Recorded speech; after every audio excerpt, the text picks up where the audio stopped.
Iniciando mais um dia dos nossos estudos, nós vamos dar continuidade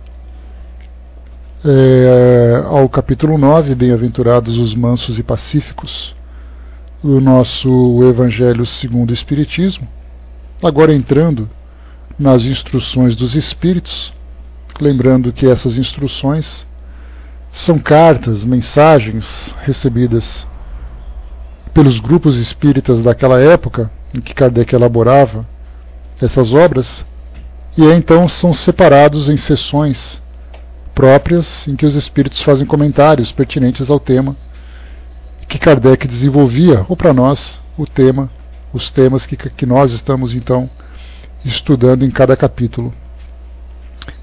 Nessa instrução de hoje, nós vimos então, no nosso encontro anterior, comentários sobre injúrias e violências, falando exatamente sobre o nosso comportamento no trato e com as pessoas do nosso relacionamento.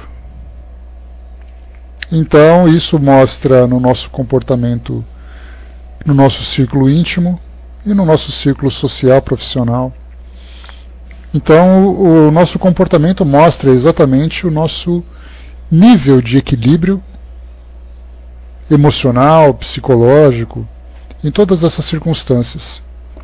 E quando nós falamos equilíbrio, tratamos exatamente daquele momento em que nós temos que exercer a paciência, a serenidade, para responder adequadamente à situação que nós estamos vivenciando, procurando sempre encontrar uma melhor solução, ou a melhor solução possível naquela circunstância, e não agravarmos numa situação que já demonstra desequilíbrio por causa daqueles que se encontram envolvidos nela. E aí, quando nós também participamos, podemos então seguir por dois caminhos: ou agravar mais a situação, ou tentar encontrar uma solução viável para aquele momento, ainda que seja através do silêncio. Então, nesse capítulo nós vimos sobre a cortesia, sobre a docilidade, enfim, tudo aquilo que nós gostaríamos sempre de receber daqueles com quem nós convivemos, porém, nem sempre temos equilíbrio suficiente para demonstrarmos isso no momento em que os outros precisam. Então nós falamos principalmente da vigilância e do exercício constante dessas virtudes, para que elas se tornem algo reflexo natural das nossas ações e não calculado, porque inicialmente nós temos que parar, respirar 10 vezes. Essa parada, respirada 10 vezes, mostra exatamente que o nosso primeiro impulso não é esse. O nosso primeiro impulso é o da agressividade, é o daquele comportamento instintivo, natural, de todos nós nessa condição. Mas com o passar do tempo, através desse exercício, as nossas ações já serão sempre observadas para esse objetivo de melhorar a situação que nós vivemos. Aqui então, nessa primeira instrução, afabilidade e doçura, que foi trazida para nós lá na Sociedade Parisiense de Estudos Espíritas pelo Espírito Lázaro, fala também sobre essa questão do comportamento, só que agora voltado para nós mesmos, né? A importância do autoconhecimento, a importância dessa transformação interior. Vamos conhecer um pouquinho sobre esse Espírito Lázaro. Bom dia, pessoal.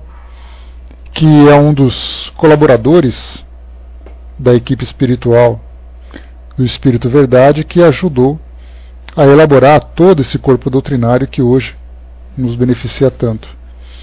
É um artigo publicado no jornal Mundo Espírita, em agosto de 2005, o título Lázaro, o amigo de sempre. Lázaro é a forma grega da abreviação hebraica Lazar, ou Eleazar, que significa Deus ajuda, e João o cita em seu Evangelho nos capítulos 11 e 12.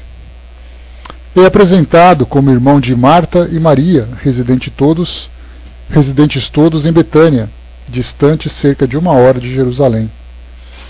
Era uma aldeia singela, cercada por imensos campos de cevada, pequenos bosques de olivedos e figueiras, no caminho de Jerusalém para Jericó. A aldeia era um contraste à aspereza da Judéia, pelo verdor de que se revestia. Os declives eram cheios de folhagens, as casas brancas mostravam os alpendres floridos e flores miúdas enfeitavam o tapete de relva verdejante. Lázaro, como suas irmãs, amava Jesus e o dizia abertamente. Jesus era como um membro da família e recebido sempre com alegria. Quando o mestre se encontra nas proximidades, é ali, na casinha risonha e franca, que é recebido à porta pelo amigo com efusivo abraço e o ósculo no rosto. Em Betânia teve Jesus uma segunda família, no ninho de afeições que lhe oferecem os amigos. O amigo dedicado, Lázaro, lá estava. Era o único lugar onde o galileu podia gozar algumas horas de sossego, de intimidade familiar. Era como se estivesse em casa. Lázaro é, pois, o grande e devotado amigo de Jesus. Foi em Betânia, quando o Rabi narra ao amigo os últimos acontecimentos e explana sobre o futuro, enquanto a noite avança, que se deu o célebre episódio em que Jesus enfatiza a escolha da melhor parte, conforme narra Lucas no seu Evangelho no capítulo 10. Quando Lázaro adoeceu no mês do Sabá, de fevereiro, Jesus se encontrava pregando na Pérea e as irmãs lhe remeteram um mensageiro. Foram 2 dias de marcha e o recado foi breve. Senhor, eis que está enfermo aquele que amas. O profeta de Nazaré o sossega, despedindo-o com a certeza de que aquela enfermidade não levaria à morte. Antes, era a glória de Deus. Passados 2 dias, Jesus empreende a jornada de retorno a Betânia. Portanto, ao chegar ao seu destino, Lázaro estava com 4 dias de sepultura, pois morrera no mesmo dia em que o mensageiro de Marta e Maria transmitia o recado, transmitira a Jesus o recado. Por ser uma família distinta e estimada, havia muitas visitas na chácara de Betânia, quando a notícia da presença de Jesus o precede. Marta vai ao seu encontro e, na encruzilhada à beira da povoação, avistando-o, fala: Senhor, se estiveras aqui não teria morrido meu irmão. Parece uma queixa e um velado pedido que se reveste de leve esperança. Não longe dali ficava o sepulcro de Lázaro, num rochedo na encosta. O acesso se dava por estreita escada rústica e uma escura galeria subterrânea, com um bloco de pedra, em forma de mó, tampando a boca do sepulcro. Mó são aquelas pedras redondas utilizadas em moinho de trigo, principalmente, né? Jesus pede a Marta que chame sua irmã, e acompanhado ainda por todos os judeus que estavam na casa àquela hora e seguiram Marta, o mestre se dirige ao local onde o corpo do amigo estava enterrado. Narra o evangelista que Jesus chorou. Embora os judeus tenham comentado que aquela era demonstração do quanto o Rabi amava Lázaro, as suas lágrimas sentidas e sinceras se deviam à constatação da ignorância de que os homens ainda eram portadores e, consequentemente, pelas dores que os avassalariam por longo tempo após. Ao comando de Jesus, Marta manda abrir o túmulo. Um hálito pestífero se espalha pela vizinhança. Envolto em largas faixas embalsamadas de essências raras, o rosto coberto por um sudário, lá está o cadáver. Ora o mestre ao pai e depois brada com voz vibrante: Lázaro, vem para fora. Alguma coisa branca se move do fundo escuro da catacumba. Aproxima-se. Os contornos parecem mais nítidos. Caminha lentamente. E enrolado da cabeça aos pés nas faixas pelo embalsamamento, Lázaro respondeu a Jesus: Eis-me aqui, Senhor. Quando a noite se fez, Lázaro é novamente o bom hospedeiro, andando, sorrindo, comendo do pão que todos comiam. Era motivo de todas as alegrias. Ao mesmo tempo, um motivo de terror. Para aquela gente ele se tornou um enigma. Quais seriam suas recordações daqueles 4 dias em que estiveram no Vale da Morte? Mas ninguém ousava lhe perguntar as aventuras da viagem misteriosa. Pelo desconhecimento da letargia, nas semanas que se seguiam, quase não se falava de outra coisa em Jerusalém e arredores. Jesus nem tocara no cadáver, apenas ordenara, e Lázaro agora estava no meio deles, em perfeita saúde. Todos o procuravam e ele se tornou alvo de curiosidade geral. Depois de verem Lázaro, os curiosos iam ter com Jesus, contemplando com um misto de admiração e medo aquele homem de Nazaré, que dava ordens à própria morte e a morte lhe obedecia. Quando 1 semana antes de sua morte na cruz, Jesus retorna a Betânia, narram João, Marcos e Mateus, que a localidade fervilhava de peregrinos por causa das celebrações da Páscoa judaica. Jesus foi convidado a jantar em casa de um tal Simão, chamado leproso.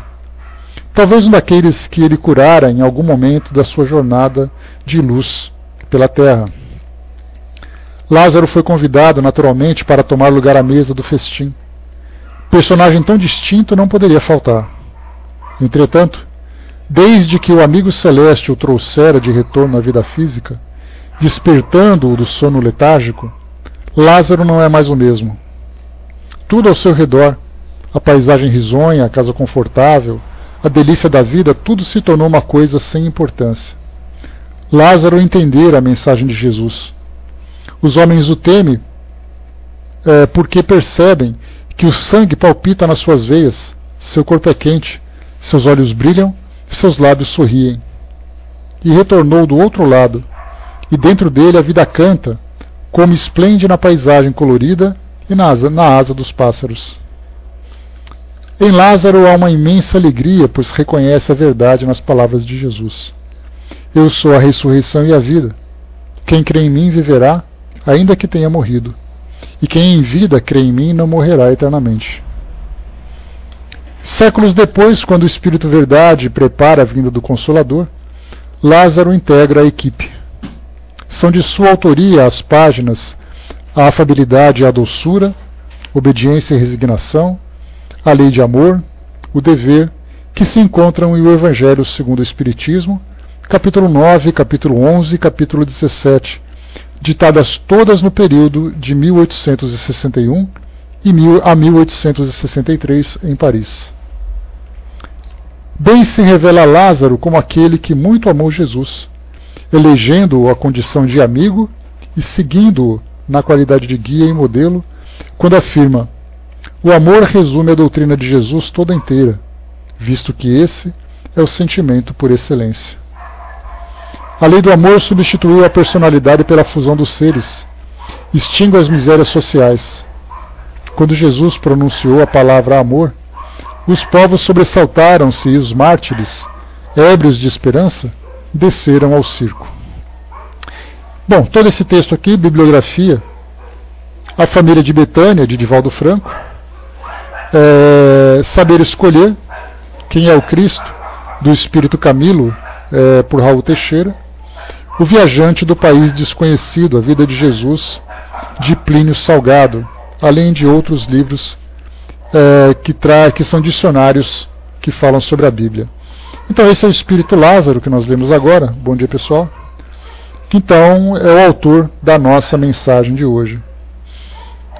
Bom, quando nós falamos sobre afabilidade e doçura, vamos inicialmente sempre recorrer ao dicionário, porque normalmente a gente ouve palavras que nós conseguimos interpretar o seu significado sem saber exatamente o que ele significa.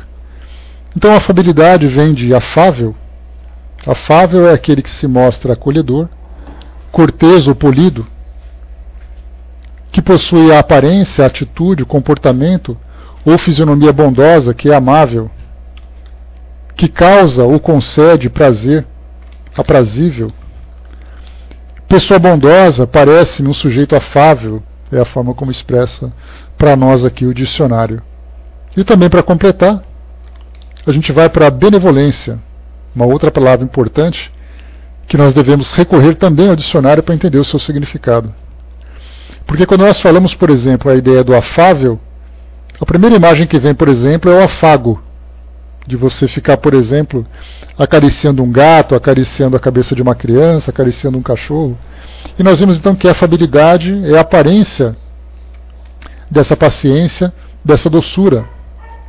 E a benevolência, então, característica demonstrada por alguém, excesso de boa vontade para com outra pessoa, em que há condescendência, que é tolerante ou demonstra tolerância, tendência natural para ser benévolo, tratar alguém de maneira bondosa, a manifestação dessa bondade. Então essas são palavras importantíssimas, e é uma recomendação sempre que ao estudarmos um livro, um texto, que apresente palavras que para nós são familiares, mas que nós temos alguma dificuldade para expressar o seu significado, isso mostra que nós estamos interpretando aquela palavra sem necessariamente conhecer o seu real significado. Então nada mais justo do que na nossa biblioteca de obras espíritas temos também um bom dicionário para que entendamos o real significado, principalmente porque grande parte dessas obras foram escritas numa época em que o vocabulário era muito diferente do nosso atual. Era um vocabulário mais sofisticado, um vocabulário mais formal, e hoje nós temos algo mais descontraído, mais informal, o que dificulta a nossa interpretação. Então, sempre que formos estudar esses livros, nós falamos aqui, por exemplo, de um livro que foi interpretado, foi traduzido em meados do século XX, de uma obra que foi publicada no século XIX. Então é importante nós termos sempre o dicionário do lado para fazermos uma interpretação correta do seu significado. Bom, feita essa introdução, bom dia pessoal. Olha, fraterna, nós tivemos, por exemplo, a respeito do livro O que é o Espiritismo, uma proposta de atualização modificando o vocabulário. E aí eu me recordo que o autor, inclusive, ele citou lá no início do Livro dos Espíritos aquele capítulo, logo após a introdução, chamado Prolegômenos. E a pergunta é, o que é prolegômenos? O que significa essa palavra? E aí então ele propôs fazer uma revisão geral no Livro dos Espíritos, trazendo uma atualização. E aí nesse caso nós temos duas situações que devem ser observadas. A primeira é que facilita a leitura.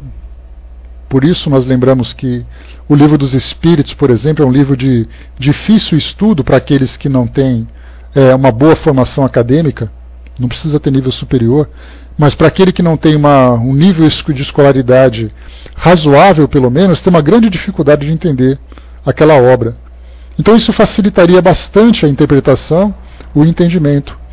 Mas, por outro lado, e esse é o segundo ponto, colocaríamos em risco a integridade da obra. Porque muitas vezes, para facilitar a interpretação, nós mudamos o real significado de uma palavra. E uma prova disso, nós vemos, por exemplo, na Bíblia. Quantas Bíblias nós temos hoje? Acho que no Brasil temos aproximadamente 27 Bíblias traduzidas. E aí, então, se nós fizermos uma comparação de cada um dos livros, nós veremos que tem textos que são diferentes. Porque alguém achou que poderia facilitar o entendimento, mas mudou o seu significado. Algumas vezes são mudanças tão sutis que acabam não interferindo na essência da mensagem. Mas muitas vezes uma palavra muda o seu significado. Eu me recordo, por exemplo, num dos livros que nós... Bom dia, Barbie. Bom dia, professor. Então, eu me lembro, por exemplo, de um texto que nós estudamos, eu não me recordo se foi no livro Fonte Viva, ou se foi no Vinha de Luz, que nós estudamos numa sexta-feira, mas tinha, por exemplo, um livro, uma passagem citada por Emmanuel, dizendo...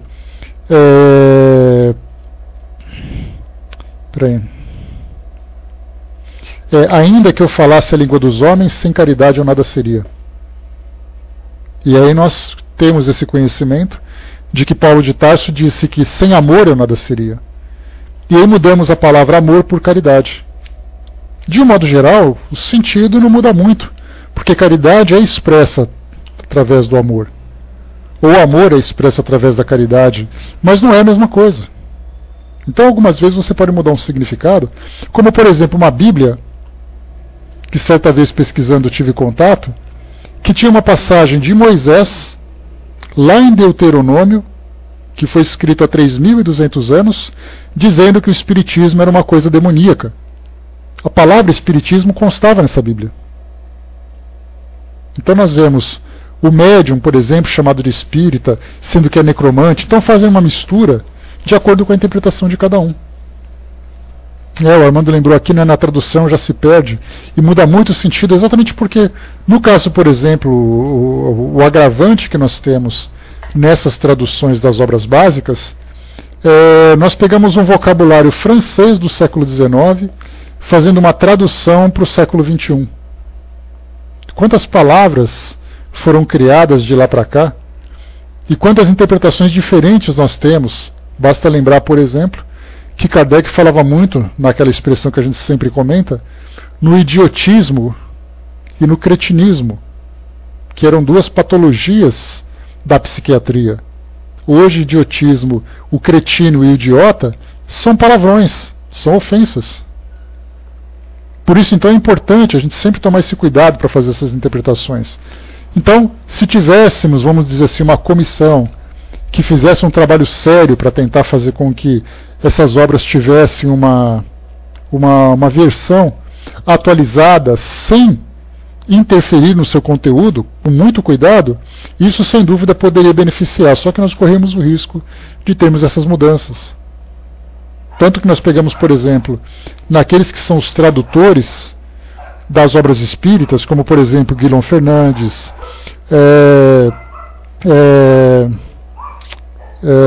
Herculano Pires, dentre outros tradutores de renome, são pessoas que têm conhecimento da língua e tudo mais, mas passam por uma grande dificuldade. A gente vê, por exemplo, um trabalho feito pela nossa equipe do Espiritismo.net, com a intenção, com o objetivo de fazer com que as nossas mensagens fossem lidas num idioma diferente do português. Então nós pegamos ali traduções para o inglês, para o italiano, para o espanhol. Muitos daqueles amigos que têm um grande conhecimento da língua inglesa, que inclusive moram nos Estados Unidos, no Canadá, que poderiam colaborar com essas traduções, muitas vezes não têm afinidade com a doutrina espírita. Então eles querem fazer uma tradução ao pé da letra e acabando modificando o significado. A palavra passe, por exemplo, do passe espírita, não tem uma palavra no inglês que poderia representar o seu real significado. E aí então você acaba criando palavras para tentar interpretar aquilo tudo. E essa criação acaba interferindo no resultado.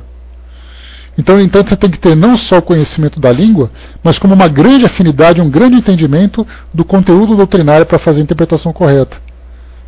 Esse é o problema que nós vemos hoje.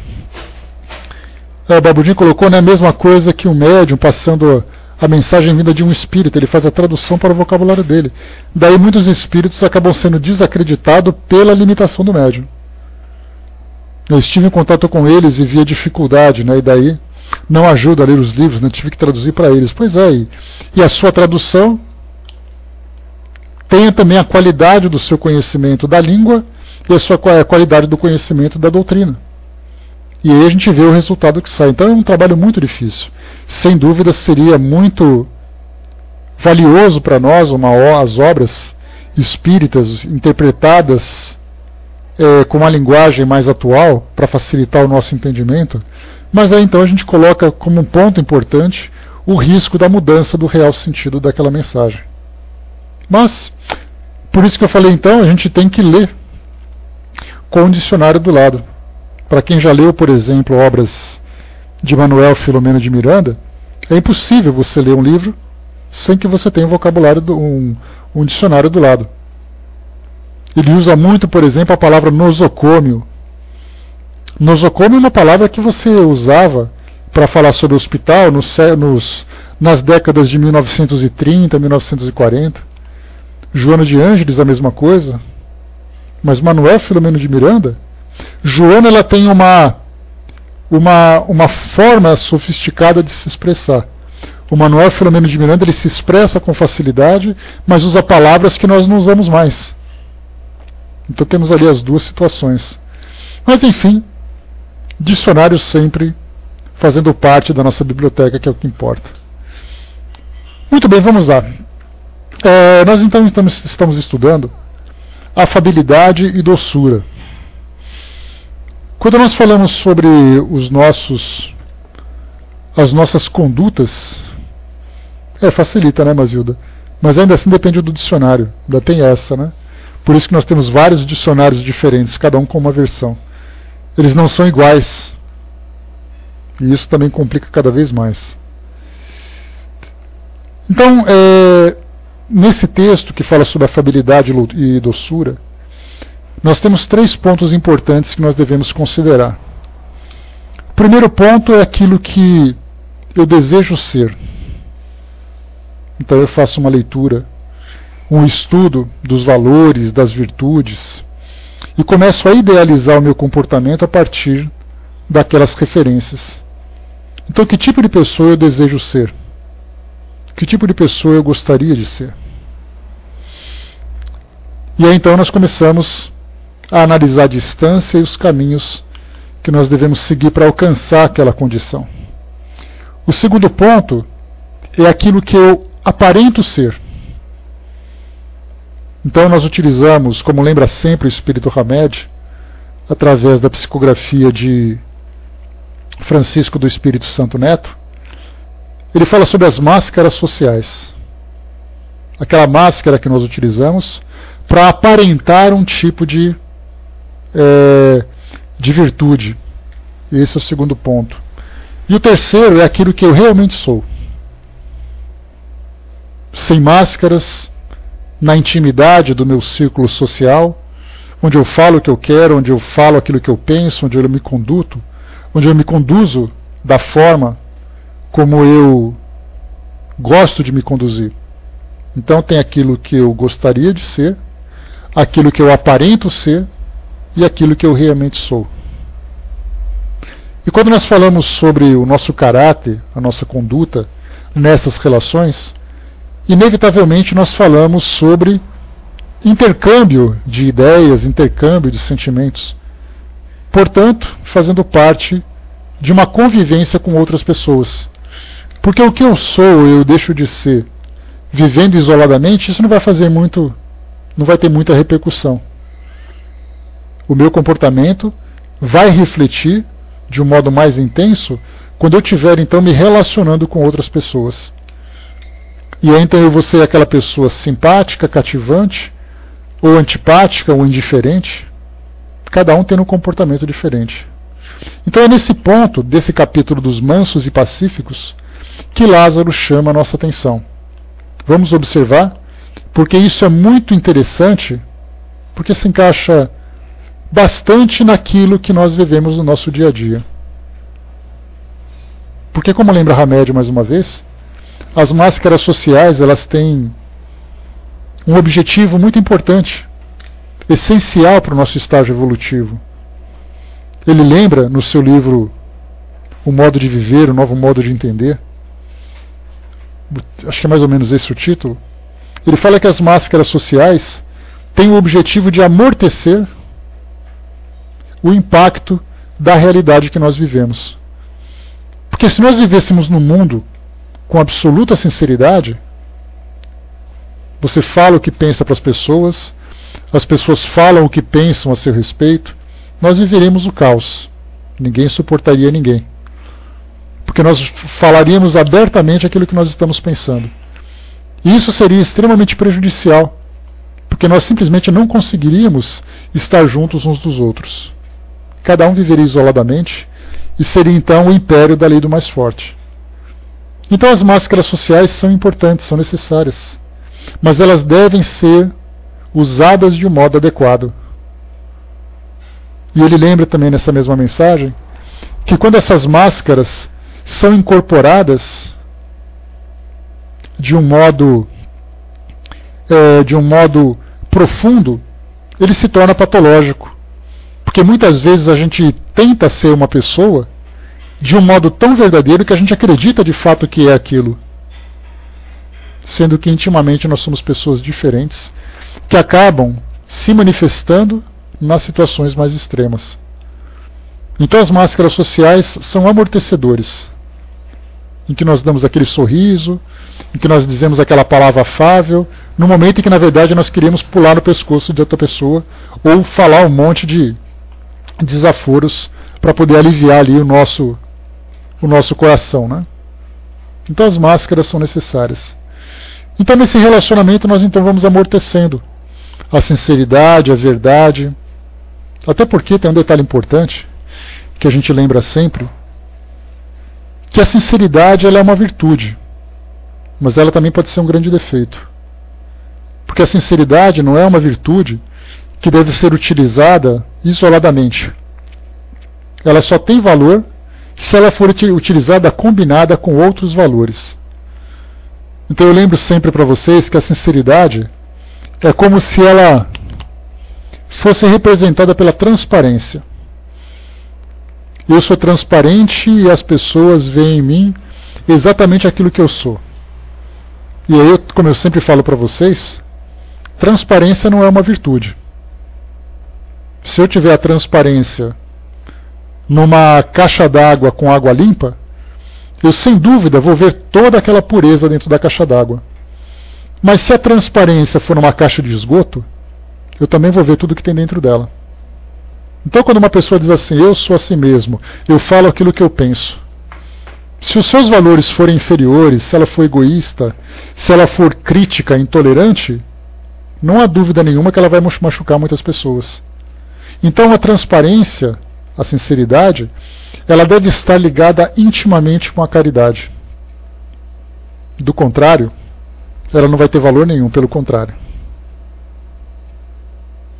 Por isso, então, nas nossas relações, é fundamental que nós tenhamos sabedoria para poder utilizar esses valores que nós temos para fazer com que a nossa convivência tenha sempre como propósito maior a profundidade com o amor. O amor que aproxima, o amor que aceita, o amor que auxilia, o amor que tolera, o amor que trabalha. Do contrário, vai ser cada um para si. E o ditado popular diz, e Deus para todos? Sim, Deus é para todos. Mas Deus é para todos com o objetivo, ele falou, que para fazer com que todos se transformem também no mesmo todo. Importante isso. Hermes colocou lá em cima as máscaras que usamos, são maneiras como a nossa personalidade se apresenta ao meio onde convive e para o mundo qual existe e se relaciona. E ali as máscaras que usamos são intermediárias entre a nossa essência e a nossa exterioridade, né, pela qual nos apresentamos. Então, usamos isso de um modo inconsciente, exatamente para que nós sejamos aceitos pelo fato de nós sermos seres que têm uma necessidade de conviver em sociedade. Nós utilizamos os recursos de que nós dispomos para sermos bem aceitos nesse círculo, mesmo que nós tenhamos que esconder a nossa realidade. Então vamos aqui para o nosso texto, que é mais importante para nós. A afabilidade e a doçura, pelo Espírito Lázaro. A benevolência para com os semelhantes, fruto do amor ao próximo, produz a afabilidade e a doçura, que são sua manifestação. Entretanto, nem sempre se deve fiar nas aparências, pois a educação e o traquejo do mundo podem dar o verniz dessas qualidades. Quantos há cuja fingida bonomia é apenas uma máscara para uso externo, uma roupagem cujo corte bem calculado disfarça as deformidades ocultas. O mundo está cheio de pessoas que trazem o sorriso nos lábios e o veneno no coração, que são doces contanto que ninguém as conteste, mas que mordem a menor contrariedade, cuja língua dourada, quando falam face a face, se transforma em dardo venenoso quando falam por trás. A essa classe pertencem ainda esses homens que são benignos fora de casa, mas tiranos domésticos, que fazem a família e os subordinados suportarem o peso do seu orgulho e do seu despotismo, como para compensar o constrangimento a que se submetem lá fora. Não ousando impor sua autoridade aos estranhos, que os colocariam no seu lugar, querem pelo menos ser temidos pelos que não podem resistir-lhe. Sua vaidade se satisfaz quando o puderem dizer: aqui eu mando e sou obedecido, sem pensar que poderiam acrescentar com mais razão: e sou detestado. Não basta que os lábios destilem leite e mel, pois se o coração nada tem com isso, torna-se hipocrisia. Aquele cuja afabilidade e doçura não são fingidas, jamais se desmente. É o mesmo para o mundo ou na intimidade, e sabe que se podem enganar os homens pelas aparências, mas não podem enganar a Deus. Então, nesse texto, Lázaro chama a atenção para os dois ambientes, ou de um modo geral, para dois ambientes onde nós convivemos. O ambiente íntimo, especialmente no nosso círculo familiar,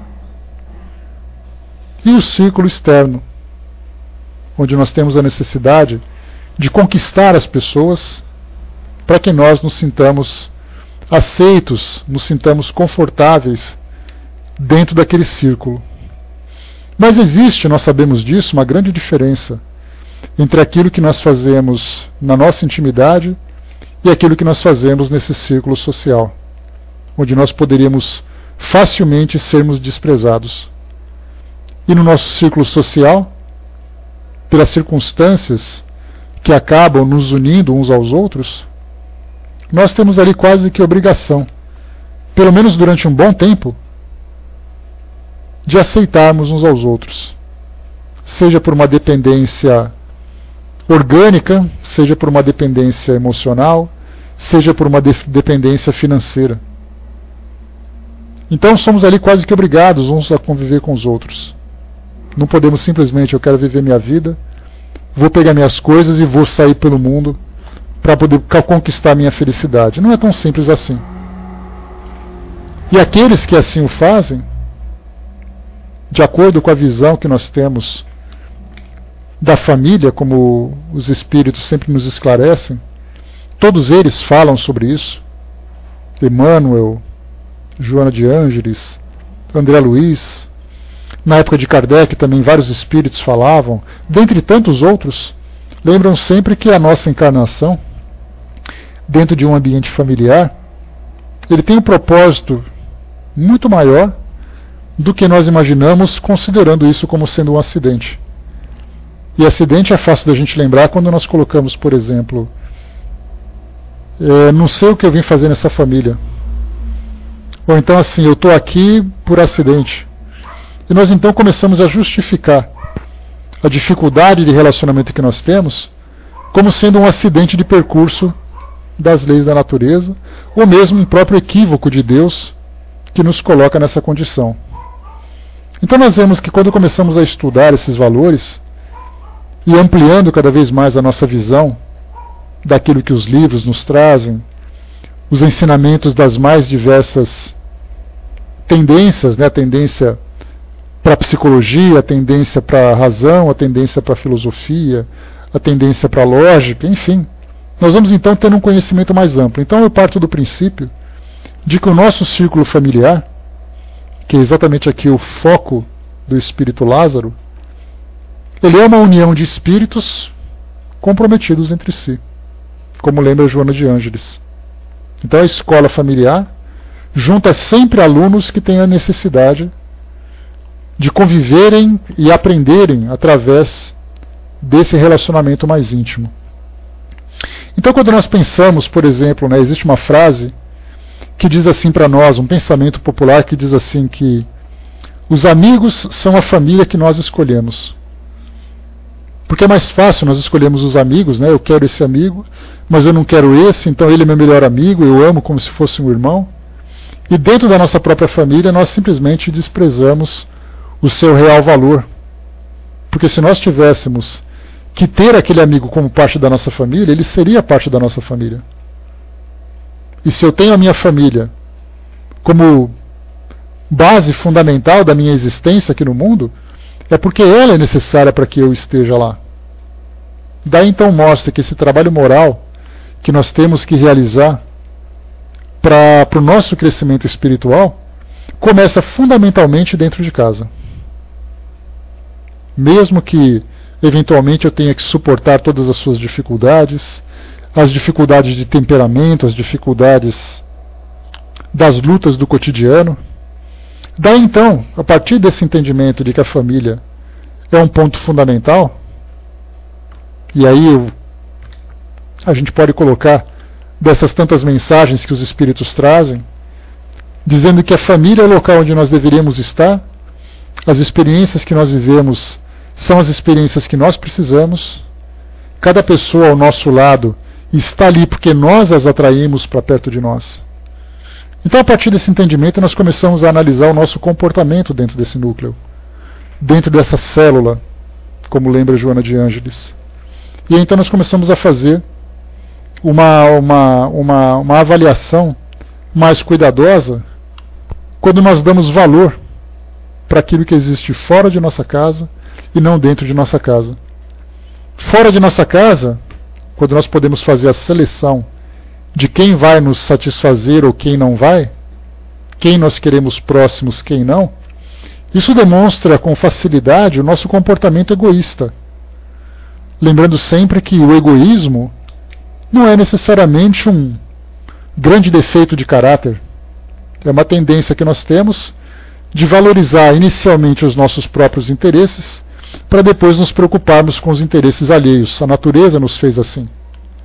Desde o início, quando nós rosnávamos por um pedaço de carne, dando prioridade para as nossas necessidades e não para a do outro, passado esse tempo todo de evolução, nós continuamos com esse comportamento. Então é muito mais fácil eu escolher quem vai me fazer feliz. E muitas vezes nós também somos escolhidos a quem nós faremos felizes. E dentro de casa nós simplesmente atribuímos as obrigações, eu tenho que conviver, eu tenho que estar junto, e isso vai durar o tempo que tiver durar. Quando acabar, cada um vai para o seu lado. Sendo que a realidade é completamente diferente. Os vínculos que nos prendem uns aos outros, eles não têm tempo de validade. Eles precisam ser trabalhados. Eles precisam ser transformados, não dissolvidos. Porque dá a impressão de que nós temos que desmanchar e fazer desaparecer os vínculos que nos prendem até o momento em que cada um vai para o seu canto. Sendo que, na verdade, quando se fala sobre o amor universal, todos estaremos vinculados com todos, até mesmo com aqueles que hoje são para nós pessoas que provocam ou que geram em nós o sentimento de antipatia. Então hoje nós temos antipatia exatamente porque nós temos diferenças no nosso ponto de vista, no nosso modo de pensar, no nosso modo de sentir. Porque cada um busca seu próprio caminho. Mas quando todos nós estivermos focados no mesmo ponto, que é exatamente esse amor universal, não vai haver diferença. Porque exatamente essas diferenças se dão porque cada um quer viver do seu próprio jeito. Cada um escolheu o seu modo de viver, cada um escolheu os seus objetivos para a felicidade. Mas aquela felicidade, como nós já trouxemos, aquela felicidade é que diz respeito muito mais ao conforto e ao bem-estar do que necessariamente o sentimento puro de felicidade. Então, quando todos nós estivermos afinizados com esse amor universal, podemos ter certeza que não haverá disputas. Todos nós nos amaremos com absoluta naturalidade, sem cada um querer brigar com o espaço do outro, querer conquistar, querer expulsar, querer atrair. Nós naturalmente seremos chamados, seremos atraídos para o mesmo ponto. Mas enquanto isso não acontece, tem esse trabalho do nosso dia a dia, o trabalho da realidade, que é o nosso cotidiano. Acordar sempre com as mesmas pessoas, conviver diariamente com elas, passar pelos mesmos aborrecimentos. Então todos necessitamos de passar por essa transformação. Porém, cada um tem o seu próprio tempo. e aí que é o mais importante para nós, entendermos que cada um tem o seu tempo, cada pessoa se transformou naquilo que é, pelas experiências que vivenciou, e na esmagadora maioria das vezes nós estamos envolvidos nessas experiências, somos corresponsáveis pelas circunstâncias que nós vivemos hoje. Então, quando nós percebemos que cada um tem seu tempo, alguns estão mais avançados, outros menos avançados, alguns têm mais motivação, outros têm menos motivação, nós começamos a nos preocupar muito mais com a nossa transformação do que com a transformação do outro. E aí então, a partir dessa mudança íntima que nós promovemos, e tendo a consciência da importância de nós estarmos fazendo parte daquele grupo familiar, daquele grupo social, nós começamos a colaborar de um modo mais efetivo para que aqueles que estão próximos também consigam nos acompanhar nessa evolução. Seria mais ou menos na vida escolar, quando nós temos aqueles alunos mais avançados ajudando os alunos menos avançados, mesmo que o outro não passe de ano. Ele está recebendo ajuda para que seja motivado a se esforçar um pouco mais. E aí, de repente, eu passei de ano, mas passei de ano com aquela consciência tranquila de que, apesar da minha capacidade, eu consegui, pelo menos, me dedicar ou dar um pouco da minha atenção e da minha capacidade para aqueles que têm pouco. Se ele for reprovado, então a partir daquele momento ele vai dar continuidade na sua evolução em outros grupos, em outras classes. E eu seguirei a minha evolução, alcançando outros grupos e outras classes. Mas se por acaso, embora na escola não tenha isso, mas na escola moral, na escola espiritual isso é uma verdade, se por acaso eu me torno indiferente e tendo capacidade, eu não me importo com a evolução do outro, eu sou corresponsável pelo seu fracasso. Porque um círculo familiar, ele é como se fosse um grupo em que as pessoas se tornam tutores umas das outras. Os filhos dos pais, os pais dos filhos, irmãos de irmãos.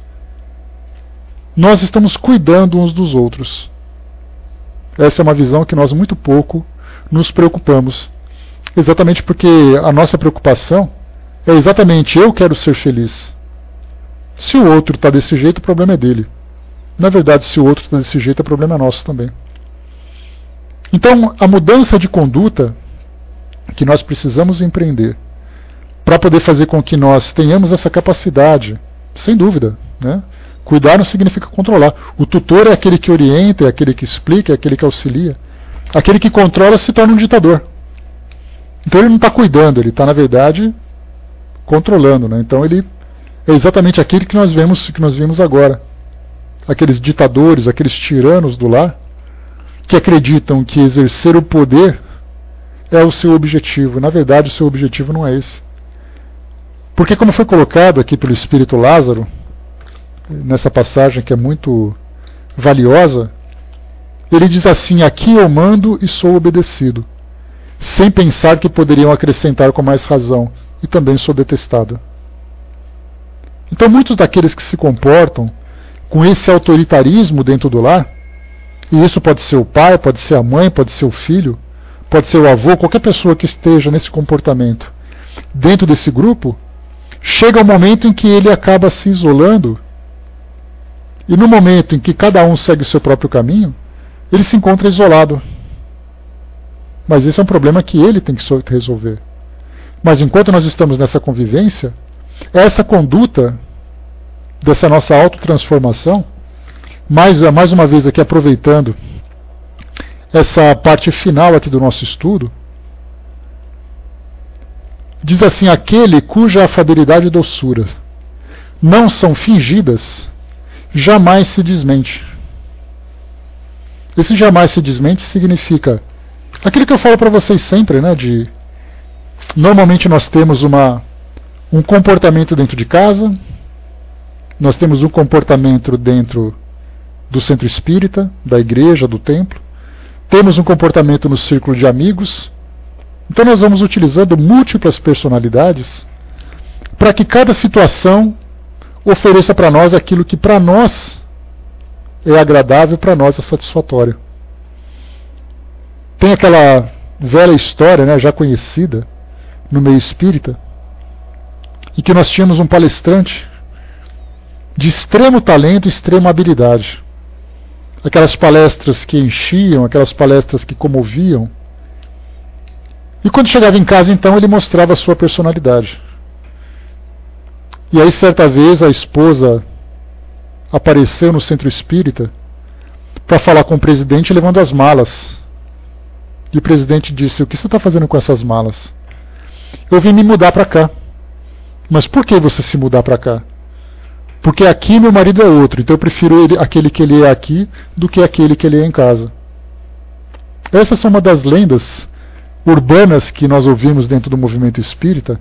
Se isso é uma realidade ou não, nós não sabemos, mas que de fato isso poderia acontecer com toda a facilidade. E eu me lembro de uma passagem, né? Pois é, exatamente. Eu me lembro de uma passagem falada pelo Nazareno Feitosa, palestrante lá da Federação Espírita de Brasília, e ele com aquela voz doce, aquela voz tranquila, serena nas suas palestras, ele falava assim: "Muita gente gostaria de conviver comigo o tempo todo." E aí ele fala assim: "Então me chama para morar com vocês. A mesma alegria que você vai ter quando me receber, vai ser uma alegria maior quando eu for embora. Porque fazer palestra, falar bonito é muito fácil. Mas conviver na realidade é outra completamente diferente." Então é importante nós fazermos um trabalho íntimo, pessoal, isso diz respeito a nós. Porque geralmente a gente, quando estuda, eu cheguei a comentar com vocês isso essa semana, geralmente a gente estuda para tentar avaliar o mundo. Tem uma pessoa que é assim dentro da minha casa. Eu já ouvi falar de tal coisa que aconteceu na casa de fulano, ou aconteceu numa cidade, aconteceu num país. E como os espíritos lembram sempre, especialmente para os médiuns, o primeiro beneficiado daquela mensagem moral que é recebida é o próprio médium. Porque muitas vezes ele é o necessitado. E ele pega a mensagem e repassa para os outros como se ele nada tivesse com isso. Então, quando nós fazemos uma análise de autoconhecimento, é importante nós lembrarmos que nós temos todos os defeitos que todo mundo tem. Todos, sem exceção. A única diferença é a intensidade de cada defeito. Lembra quando nós estudamos, algumas semanas, falando sobre aquelas imperfeições que seriam aquela pequena chama dentro de nós, que algumas vezes se transforma numa labareda? Então nós falamos naquela situação a respeito da violência. Aí vemos os casos em que pessoas se agridem e vão parar na delegacia, mulheres, crianças, homens apanham na rua, isso, aquilo. Aí nós olhamos para a televisão com aquela indignação e dizemos assim: eu não sou capaz de cometer esse tipo de agressão. Mas isso não significa que nós não tenhamos agressividade dentro de nós. Porque quantas vezes dentro de casa a gente não tem vontade de pegar um chinelo e jogar na cara de alguém? De pegar um controle remoto, uma panela, um livro. Muitas vezes, lendo o Evangelho segundo o Espiritismo para poder dar uma aliviada na consciência, o outro passa, irrita, você pega o Evangelho e joga nele. Quantas vezes nós temos vontade de fazer isso? Então existe uma distância entre realizar isso. Você já levou livrada ou quis jogar o ligeirinho? Qual foi exatamente a realidade? Qual foi a sua realidade? Não está certo. Então a gente tem essa tendência. Então existe uma distância entre realizar alguma coisa e existe uma realidade da vontade de fazer alguma coisa. Então a violência é algo que faz parte da nossa naturalidade. Pois é, né, Sônia? Você olha para o espelho e tem vontade de jogar o livro no espelho, né? Às vezes a gente tem isso. Então, lembremos sempre que todos nós temos essa imperfeição, temos imperfeições no nosso caráter. Todos nós temos esse defeito moral. O que a gente precisa fazer inicialmente é reconhecer isso e depois buscar o autoconhecimento para que a gente consiga identificar o que exatamente de negativo existe dentro de nós. Principalmente, tudo isso que eu estou falando para vocês diz respeito à nossa convivência familiar, à nossa convivência no nosso dia a dia. Então eu começo a analisar, né? Os sentimentos estão incluídos na arte de conviver, sim, sem dúvida. Sem dúvida nenhuma. Porque a convivência, ela depende muito da habilidade de cada um. Essa habilidade de saber ouvir, saber falar, saber se conduzir, ser participativo, isso exige um enorme talento, que nós ainda não temos. Ou pelo menos não temos bem desenvolvidos. Fernanda lembrou daquela fábula que eu comentei com vocês há um tempo atrás, que existe dentro de nós o lobo da bondade e o lobo da maldade. Aquele que vai se desenvolver é aquele que nós alimentarmos. Alimenta o negativismo dentro de nós e ele vai se manifestar. Então, dentro dessas múltiplas personalidades que nós temos para poder conviver em cada ambiente, é importante que nós façamos a unificação delas, para que a nossa personalidade seja única. E essa personalidade única, ela vai se manifestar onde quer que nós estejamos. E aí entra a questão mais difícil. Porque se você estiver em casa, você vai ter esse comportamento. Se você for para um centro espírita, você vai ser reconhecido por ser a mesma pessoa. Se você vai para uma festa, lá você será a mesma pessoa. No seu ambiente profissional, lá estará a mesma pessoa. Então imaginemos que em cada ambiente nós temos uma conduta diferente. Com a nossa família nós somos uma coisa, no emprego nós somos outra coisa, porque nós somos obrigados a ter uma conduta. Com os nossos amigos nós somos outra coisa, no centro espírita somos outra coisa, e assim a gente vai conforme a diversidade dos círculos sociais onde nós estamos. Então a tendência para nós, imaginando isso num gráfico, numa gravura, imaginando assim, um círculo central somos nós. E círculos periféricos, círculos satélites, são aquelas personalidades que nós temos em cada ambiente.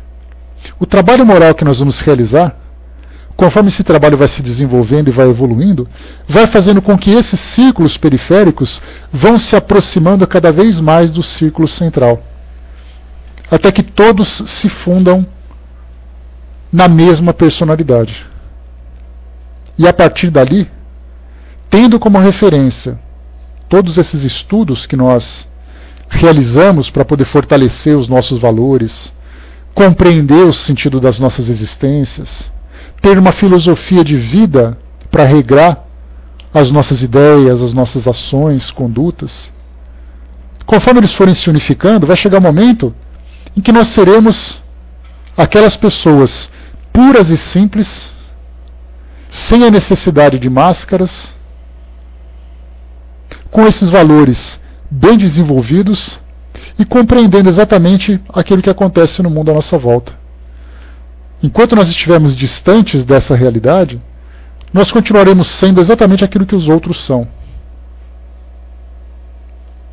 Ou melhor, os outros também serão aquilo que nós somos. Porque dá a impressão de que nós somos o centro da atenção e os outros são os vilões. E quantas vezes, embora não sejamos agressivos, não tenhamos determinado tipo de comportamento, nós somos aqueles mais problemáticos dentro de casa. De repente aquele mais chantagista, aquele que é mais carente, aquele que acaba se tornando o círculo das atenções por outro caminho, porque não é capaz de manter o seu próprio equilíbrio. Porque a gente lembra que o desequilíbrio, ele se manifesta das mais diversas formas. É aquele que quebra tudo, é aquele que senta e chora, é aquele que entra em depressão. Então a gente lembra que dentro do lar o problema não é sempre um ditador. é sempre aquele que demonstra esse desequilíbrio. E é então fortalecendo o nosso caráter cada vez mais, através da autotransformação, pelo estudo que nós realizamos, nós vamos então atingindo cada vez mais a estabilidade nesse nosso equilíbrio moral, psicológico e afetivo e emocional. A Angelina colocou: digo sempre, não somos santos, estamos em via de melhoras, muitas montanhas ainda precisamos escalar. E haja montanha nisso. É uma cordilheira, né? Não é uma montanha apenas.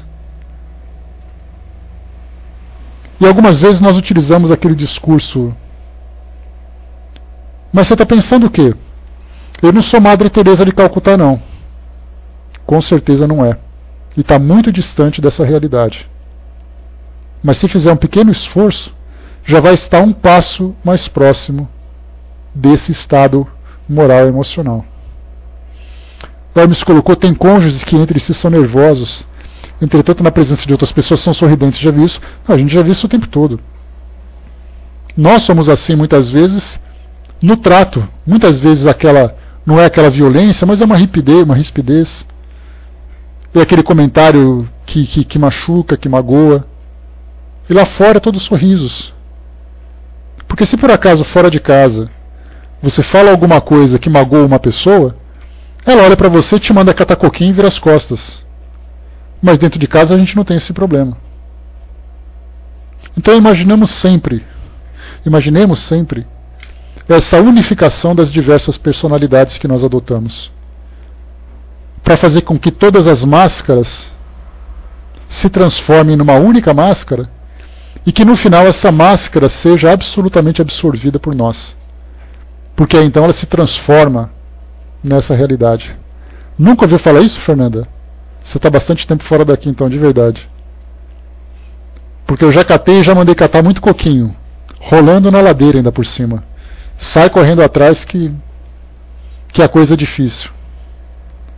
Então a gente vai principalmente através da vigilância. Nós temos sempre que analisar as nossas condutas. Ah, sim.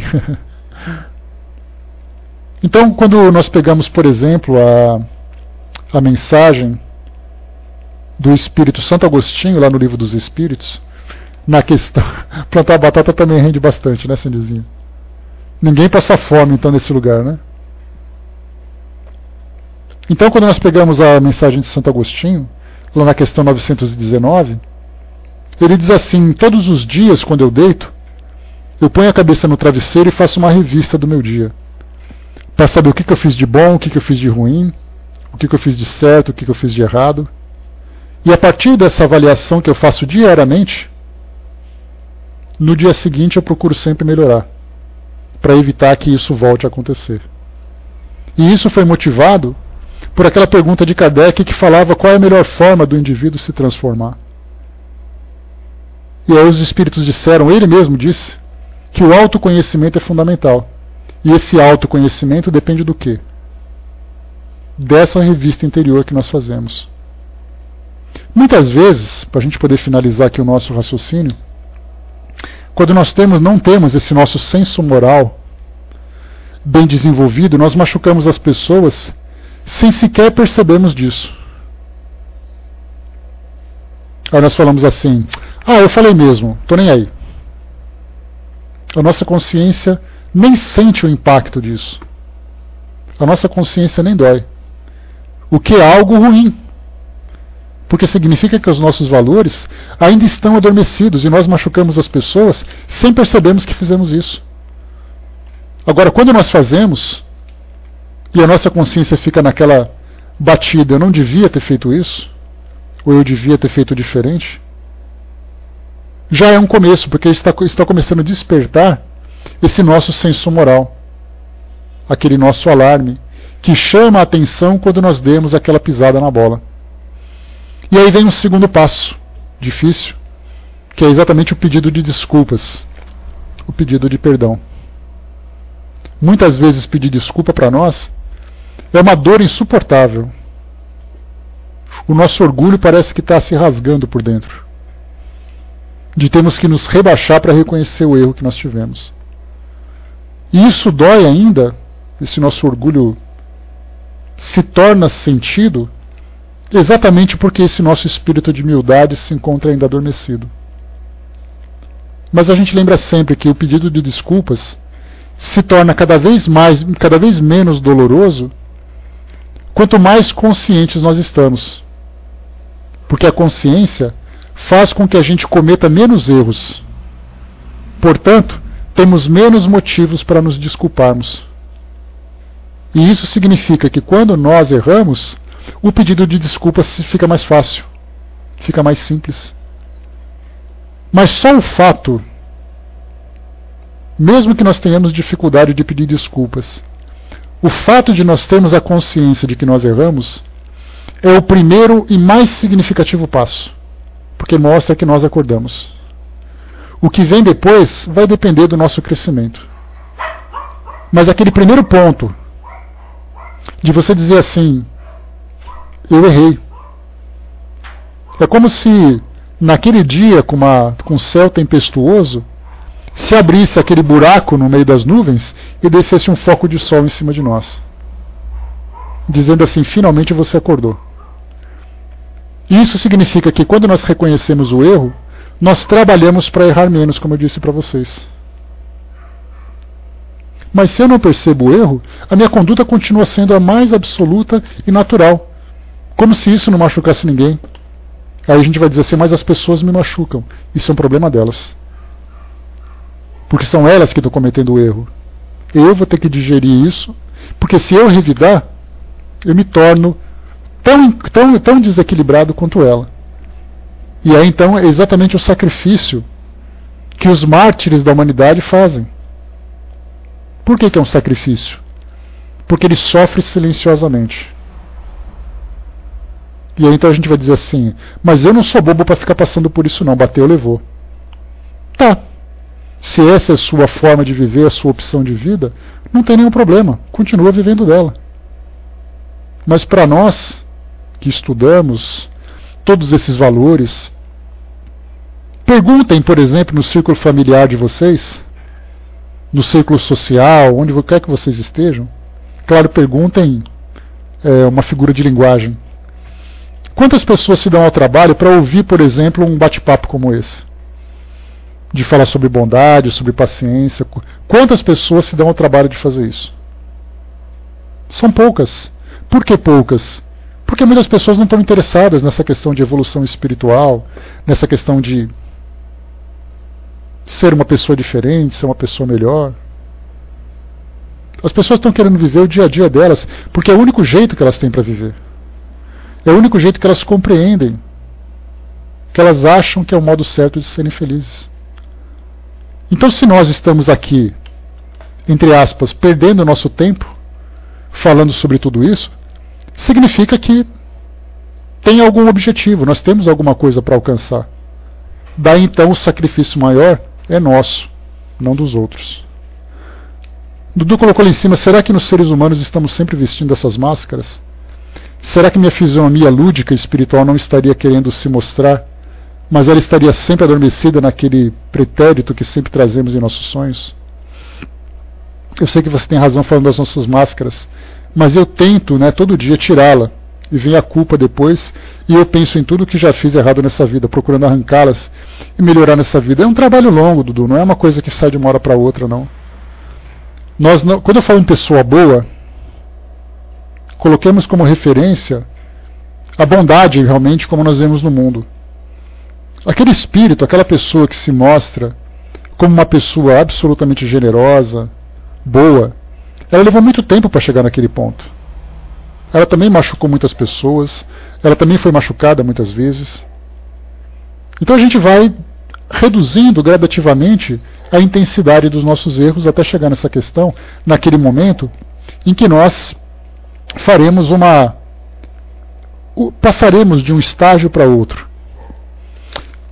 Eu vou ler para vocês aqui, nós vamos estudar, na verdade, no nosso próximo, numa outra oportunidade. Deixa eu pegar aqui o nome do texto. Nós já chegamos a estudá-lo há muito, mas muito tempo. Coisa assim de tantos e tantos anos. Deixa eu pegar o título dele aqui. O nome dele é Deixa eu ver se eu tenho aqui ainda, peraí.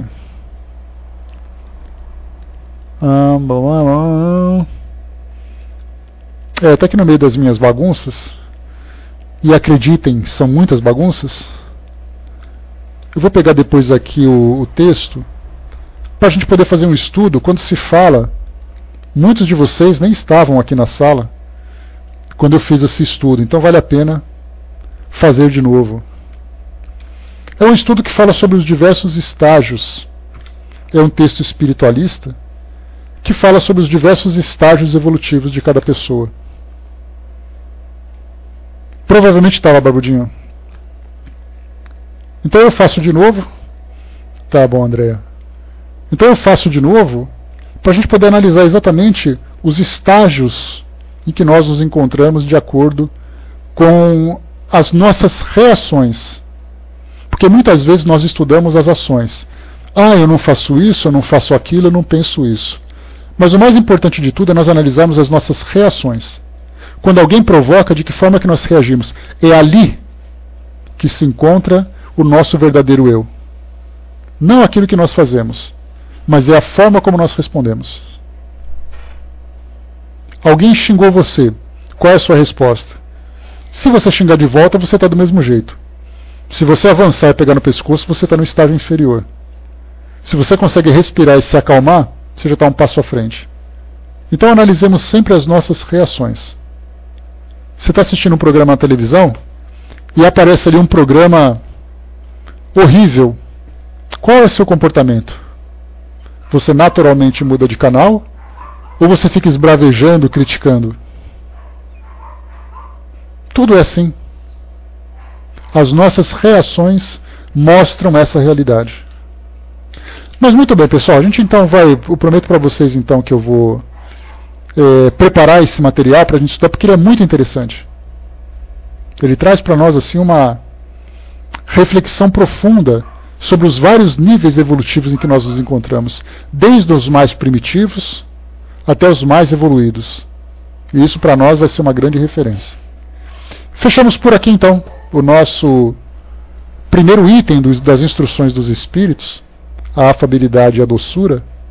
Eu juro para vocês que eu acreditava. Eu até separei aqui o tema seguinte, porque eu falei, o texto é tão pequeno que a gente não vai ter muita coisa para falar sobre ele. Felizmente a gente conseguiu fazer com que ele rendesse bastante. Certamente poderíamos falar muito mais, né?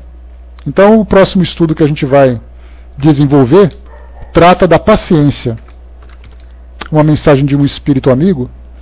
E aí então nós vamos analisar o que é a paciência, se somos pacientes. Vou pegar assim, Zé, ele deve estar no meio da minha bagunça aqui. Eu não joguei fora não, porque ele era muito legal. Deve estar no meu arquivo. Arquivo morto, vou ter que revirar arquivo morto, faz tanto tempo. Mas a gente fecha por aqui então o nosso estudo de hoje. Eu vou passar então para o professor, que vai fazer o encerramento para nós. E a gente volta em seguida para dar os recadinhos para vocês. Pessoal, só um recado. Na próxima quinta-feira,